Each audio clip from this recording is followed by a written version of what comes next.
Holy Thursday, Mass of the Last Supper. This reflection is prepared by Father Abe Francis, pastor at St. Jude Church, Grand Rapids, Michigan, USA.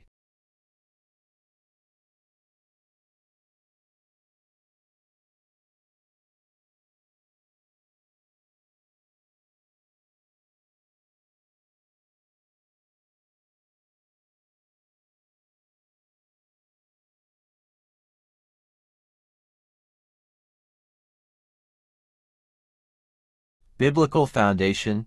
The Mass of the Last Supper is rooted in the accounts found in the Synoptic Gospels: Matthew 26-17:30, Mark 14:12-26, Luke 22:7-23, and 1 Corinthians 11:23-26, where Jesus gathers with his disciples to celebrate the Passover meal.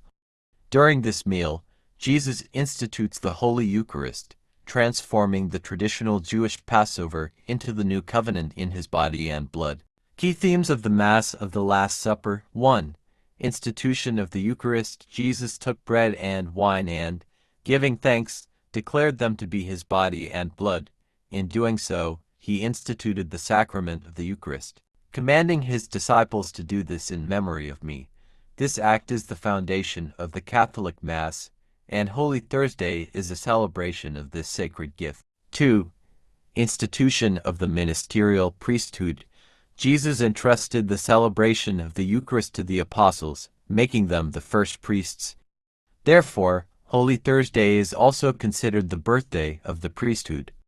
On this day, priests are invited to renew their priestly commitment and reflect on their call to serve. 3. The mandatum washing of the feet.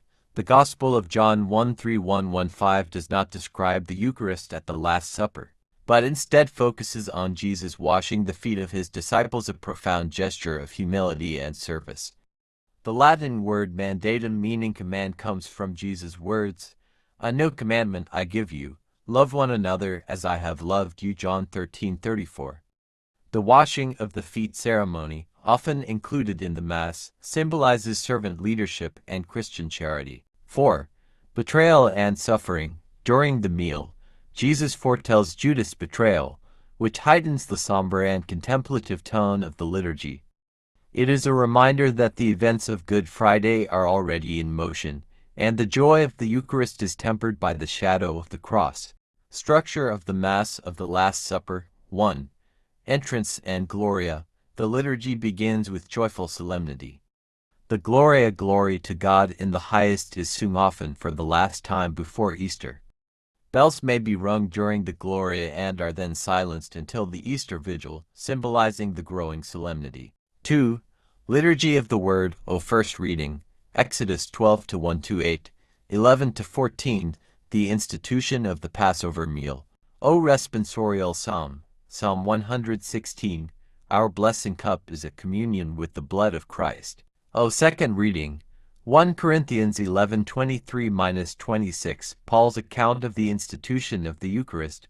Gospel. John 13:1-15, Jesus washing the feet of the disciples. 3. Homily. The priest reflects on the mystery of the Eucharist, the priesthood, and the example of humble service given by Jesus. 4. The washing of the feet, optional. The celebrant may wash the feet of 12 individuals, following Christ's command to serve. 5. Liturgy of the Eucharist. The Mass continues with the preparation of the gifts, the Eucharistic prayer, and the distribution of Holy Communion with particular reverence and devotion. 6. Transfer of the Holy Eucharist. After communion, the Blessed Sacrament is not placed back in the tabernacle, but is transferred to the altar of repose in a solemn procession. This symbolizes Jesus' journey to the Garden of Gethsemane and the beginning of his Passion. The faithful are invited to stay in adoration, keeping watch with him, cf. Matthew 26-38, just as the disciples were asked to do. 7. Stripping of the altar.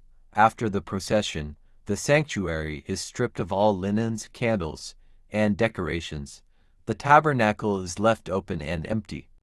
This darkness reflects the desolation and betrayal of Good Friday, and the Church enters into a state of mourning and prayerful silence. Liturgical and spiritual significance. Unity with Christ and His Passion. Holy Thursday draws us deeply into the mystery of Christ's love, a love that gives totally of itself in the Eucharist and on the cross. Called to service, the washing of feet challenges every Christian to live a life of humility, service, and self-sacrifice, renewal of the priesthood. It is a time for priests to reflect on their vocation and rededicate themselves to the Eucharist and pastoral service. Invitation to watch and pray. Just as Jesus invited his disciples to pray with him in the garden, the faithful are encouraged to spend time in Eucharistic adoration, keeping vigil with Christ. The Mass of the Last Supper on Holy Thursday is a powerful entry into the Paschal mystery. It is not merely a reenactment of past events, but a living memorial, a sacred moment in which the Church is drawn into Christ's eternal sacrifice of love. Through the Eucharist, the priesthood, and the call to humble service, the faithful are invited to walk with Jesus toward the cross and beyond it, to the joy of the resurrection.